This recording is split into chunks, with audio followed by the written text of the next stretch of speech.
Hello everyone, it's QueenVLionz back to you with another video. This video pertains to Daquan Reed being found guilty in the December 2020 murder of 7-year-old Kennedy Maxie, where he was sentenced to life without parole plus 15 years.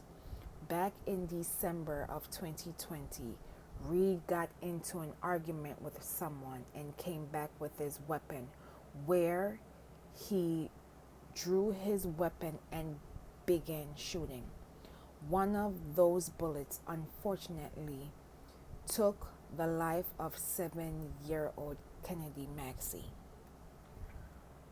On the charges of which he was found guilty includes murder, felony murder, aggravated assault with a deadly weapon, possession of a firearm by a convicted felon.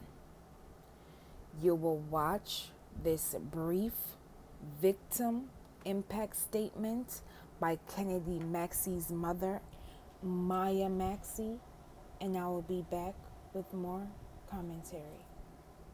We moved into our new house in July of 2020. We spent roughly 5 months there together before Kennedy got hurt. And the 5 months that she was able to enjoy the house, she slept in her room a total of 7 to 8 times, as she often found herself wanting the battle to sleep in the bed with me, justifying the act by saying, "But Mama, I am your husband."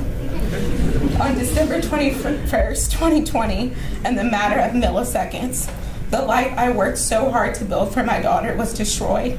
And I was left to regret every single thing I just read to you.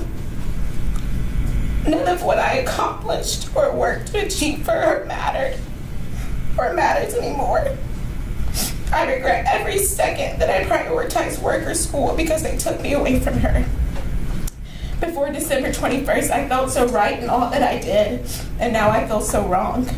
I often apologize to her out loud for the times that I was absent, or for when I was heads down in work or in a textbook, or for not capturing every second of her life.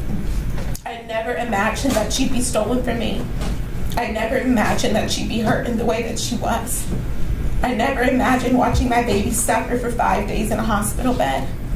I never imagined having to make impossible decisions in the hospital or when preparing for her funeral. I never imagined that she wouldn't be able to live the life I worked so hard to build together. I never imagined being her mother would one day mean visiting a cemetery on Sunday morning or trying to hold my head up during a criminal trial for her murder. I can't even describe to you all how she was, because I wouldn't be able to make it through it. But I will share that my baby was good. She was so good. She didn't have a main bone in her body, and she loved out loud, and she was so special to me. I can't bring into words what was stolen from me.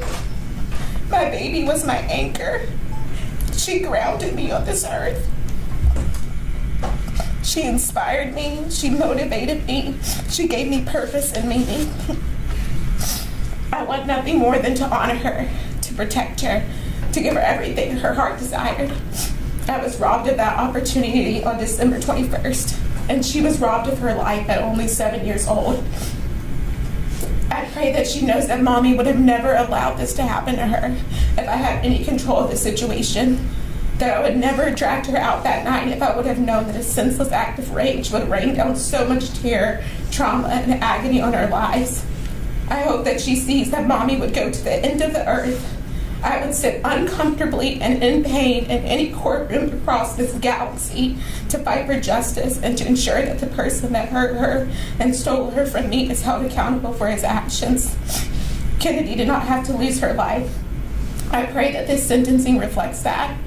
Yet I want everyone to know that regardless of the sentence issued here today, my baby, at only 7 years old, completely innocent, was given a death sentence.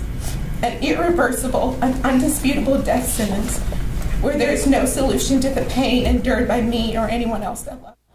While this guilty verdict cannot bring back Kennedy Maxie, at least another family will not have to endure what Miss Maxie and her family is enduring.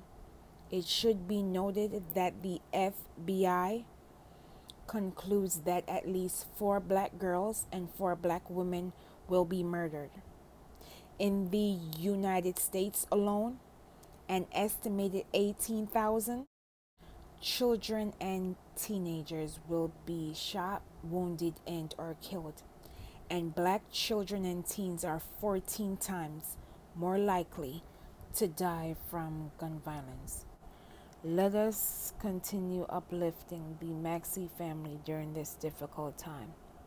And let this story be a reminder of not allowing our anger and our ego to get the best of us, because our children are paying the ultimate price. Say their names, protect black children, justice for Kennedy Maxie, and I will see you in the next video.